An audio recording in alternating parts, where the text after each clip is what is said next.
ขอบคุณพระองค์ในเช้านี้พี่น้องเราจะเข้ามานมัสการพระเจ้าพระองค์ทรงเป็นพระเจ้าของเราทั้งหลายเราจะเข้ามาสรรเสริญนมัสการพระองค์เราจะเข้าหาพระเจ้าด้วยจิตวิญญาณและความจริงที่มอบถวายกับพระองค์เราจะหิวกระหายหาพระองค์ด้วยสุดจิตสุดใจด้วยสุดกำลังของเราและให้ความคิดทั้งหมดจิตใจของเราจดจ่ออย่างย่อมที่จะนมัสการพระองค์ด้วยหัวใจอิสระภาพและเสรีภาพในพระเจ้าของเราฮาเลลูยาขอบคุณพระเจ้าพระองค์เป็นพระเจ้าของข้า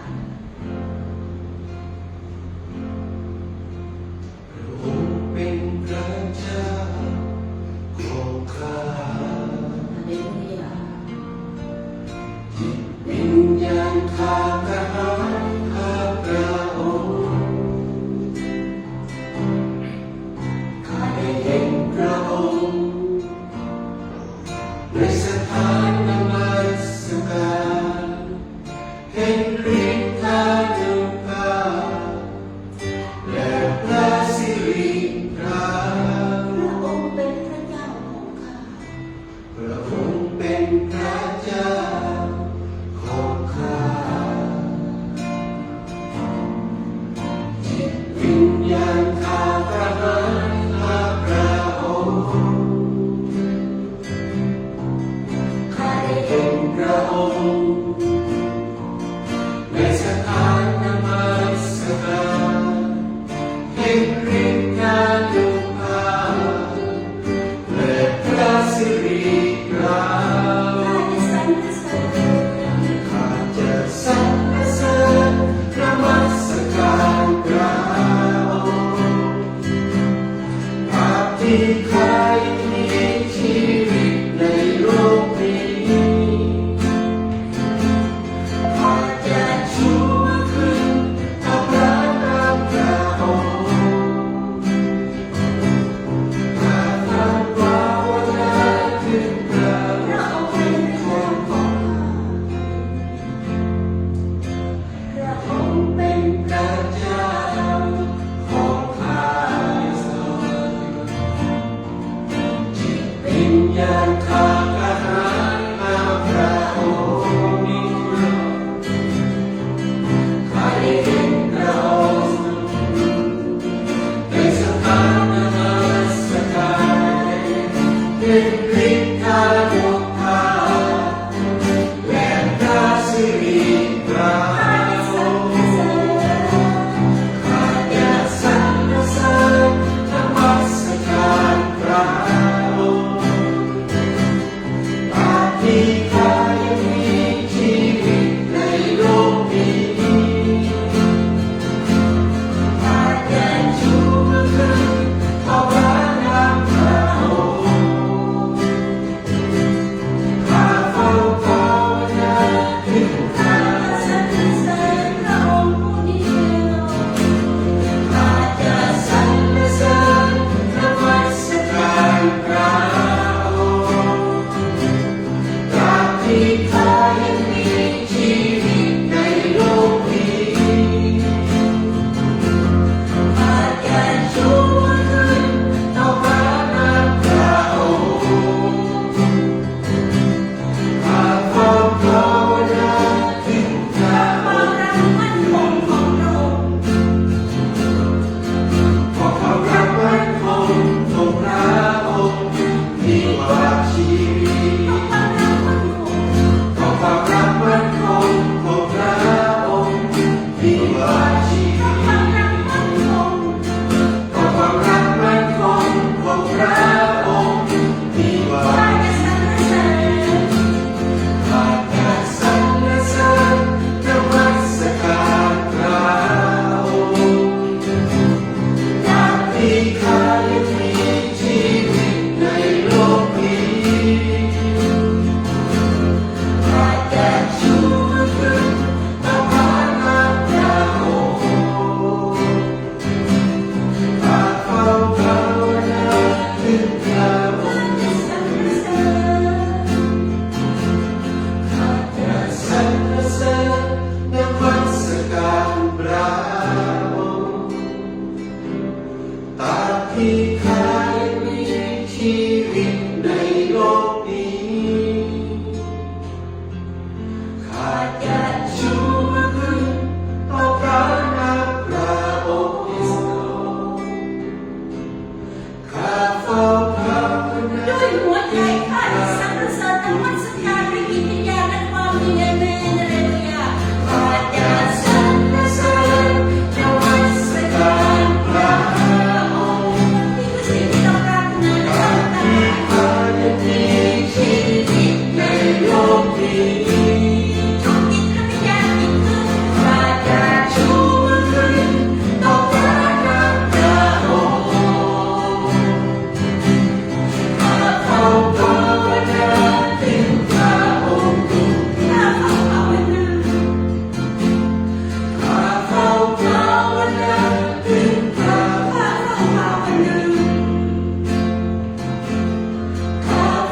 ตตาทรงเป็นพระเจ้ายิ่งใหญ่ของข้าให้ชีวิตข้าเป็นเครื่องบูชาบริสุทธิ์แด่องค์พระเจ้าสูงสุด จิตวิญญาณข้า จิตวิญญาณข้า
ประชุม